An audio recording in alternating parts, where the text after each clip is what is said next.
नमस्कार दोस्तों, मैं आपका भाई दुर्गेश मालाकार आप लोगों के लिए एक ऐसे डाकू की कहानी लेके आ चुका हूं जो कि उत्तर प्रदेश के बिजनौर इलाके से संबंध रखता है, जो कि बहुत मशहूर हो चुके थे। उनके नाम से बहुत सारे फिल्में बन चुकी हैं, जो कि उनका नाम है सुल्ताना डाकू। दोस्तों, आप लोगों को पता ही होगा, उत्तर प्रदेश के बिजनौर में रहने वाले सुल्तान सिंह हैं, उनका ओरिजिनल नाम था, जिनके बारे में आप लोगों को मैं कुछ रोचक तत्व बताने वाला हूं।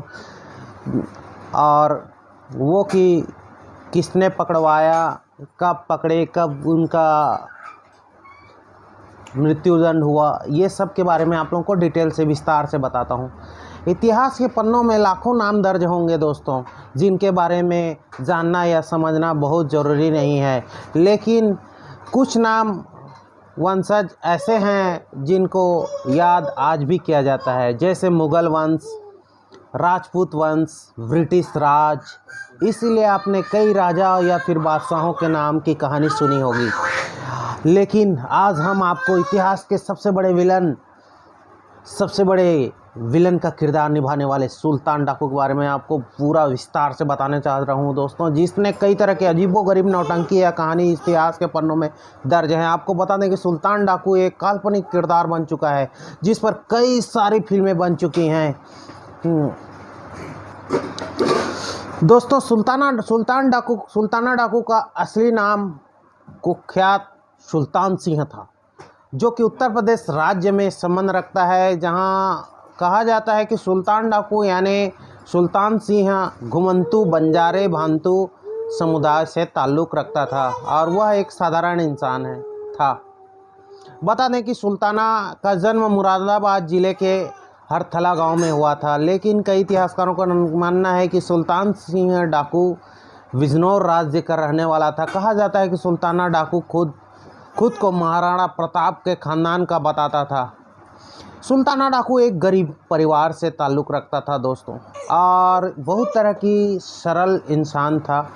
हालांकि सुल्तान सिंह को लेकर कई तरह के मिथ्या बातें होती रहती हैं। कहा जाता है कि सुल्तान सिंह अपनी मोहब्बत के चक्कर में पड़ के डाकू बन गया था। और दोस्तों, आप लोग भी तो इश्क वाले हो, मोहब्बत के चक्कर में पड़ के कभी डाकू मत बनना, क्योंकि ऐसी मौत मिलती है। एक अंग्रेज महिला थी जिससे सुल्ताना डाकू प्यार करता था, जिसका इजहार करने के बाद अंग्रेज़ों ने सुल्ताना को धमका दिया था। इसके बाद सुल्ताना ने महाराणा प्रताप की तरह महिला को अपहरण कर लिया था,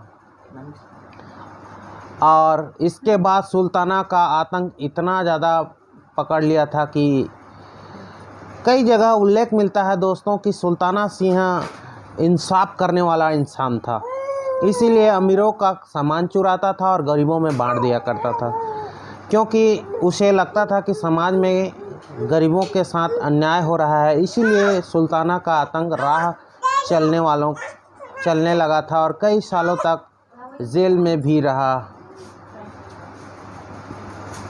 और दोस्तों, एक वक्त के बाद सुल्ताना डाकू का खौफ काफ़ी बढ़ गया था। लोग सुल्ताना से काफ़ी डरने लगे थे, क्योंकि सुल्ताना लोगों को सरेआम लूटने लगा था।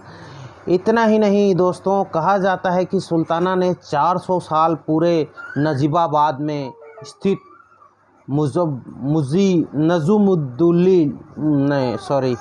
नजीबुद्दौला के किले को भी लूट लिया था और उस पर अपना कब्जा कर लिया था। और दोस्तों, बता दें कि आपको इस सुल्ताना डाकू को किसने पकड़वाया था, तो बता दें आप लोगों को जिम कॉर्बेट ने सुल्ताना डाकू को कैसे पकड़वाया था, इसके बारे में आप लोगों को बताता हूँ। सुल्ताना डाकू को गोली का शिकार होते होते बचे जिम कॉर्बेट उसे इंडिया का रॉबिन हुड मानते थे। बात 1920 की है दोस्तों।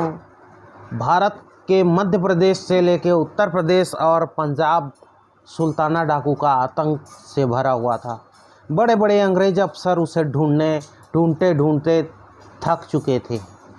इसके बाद पुलिस महकमे में तेज तर्रार अफसर फ्रेडी यंग को सुल्ताना को पकड़ने की जिम्मेदारी सौंपी गई। फ्रेडी को सुल्ताना से 2 मुलाकातें हो चुकी थी। तीसरी मुलाकात होने वाली थी जिससे वे अंतिम बनाना चाहते थे। 14 दिसंबर 1923 की बात है दोस्तों। ऑफिसर फ्रेडी को एक मुखबिर से जानकारी मिली थी कि सुल्ताना हरिद्वार के किसी गांव में डकैती डालकर उससे अपने एक ठिकाने पर लौटा है। 2 दिन बाद फ्रेडी और उनके 300 सैनिकों वाले दस्ते ने सुल्ताना को चारों ओर से घेर लिया। फ्रेडी सुल्ताना के ठिकाने पर बने पशुओं के बाड़े में गए। कहा जाता है कि वहाँ एक चारपाई थी जिस पर सुल्ताना सो रहा था। फ्रेडी जाकर सुल्ताना के ही ऊपर बैठ गए। सुल्ताना डाकू जिसने ऐलान कर रखा था कि यदि उसे कोई जिंदा नहीं पकड़ा उन्हें पकड़ सकता है, तो अपनी जगह से हिल नहीं सकता। चर्चित सुल्तान डाकू को पकड़े जाने की कहानी महान शिकारी और पर्यावरण संरक्षक जिम कॉर्बेट ने अपनी किताब माई इंडिया में लिखी थी। कि अब यह सवाल यही है कि आखिर एक शिकारी का सुल्ताना डाकू को पकड़े जाने की घटना से आखिर क्या संबंध था।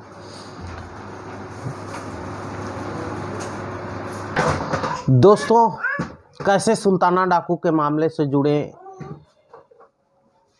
फ्रेडी, इसके बारे में आपको बताता हूँ। साल 1920-22 के आसपास सुल्ताना डाकू जीते जी की बंदगी बन चुकी थी। उसका इस कदर खौफ था कि दूर दराज के पुलिस थाने में आगे से वह गुजरता तो सिपाही उसे अपने हथियार सौंप देता था। सुल्ताना उत्तर प्रदेश और उत्तराखंड के जंगलों में ही रहता था। जिम कॉर्बेट भी उन्हीं जंगलों में शिकार किया करते थे। जिम के जंगलों में लंबे अनुभव के चलते सुल्ताना को पकड़ने के लिए अधिकारी फ्रेडी यंग ने उन्हें उनके साथ जुड़ने को कहा। जिम कॉर्बेट महीनों फ्रेडी यंग और उनके 300 सैनिकों और 50 घुड़सवारों वाले दस्ते के साथ जंगल में भटकते रहे। इस दौरान कई बार लोग सुल्ताना के ठिकानों पर नज़दीक पहुंचे, लेकिन वह बच निकला। फ्रेडी के दस्ते ने गोरखपुर से लेकर हरिद्वार के बीच ताबड़तोड़ 14 बार छापेमारी की, लेकिन उन्हें उनके हाथ नहीं लगा। इस दौरान फ्रेडी और उनके साथी कई बार जंगल में भटकते रहे। जिम कॉर्बेट ने उन्हीं रास्तों से लेकर आए। जिम ने अपनी किताब माई इंडिया में कई जगहों पर इसका जिक्र किया है। काफ़ी समय बाद सुल्ताना को ढूंढने के बाद दिसंबर 1923 में मौका आया कि फ्रेडी और जिम कॉर्बेट को सुल्ताना ने आखिर मुलाकात हुई। अब मुखबिरों से पता चला कि सुल्ताना नजीबाबाद के जंगलों में रुका हुआ है। फ्रेडी यंग ने जाल बिछाया और एक बार सुल्ताना को पकड़ लिया। जिम कॉर्बेट ने सुल्ताना को भारत का रॉबिन हुड बताया।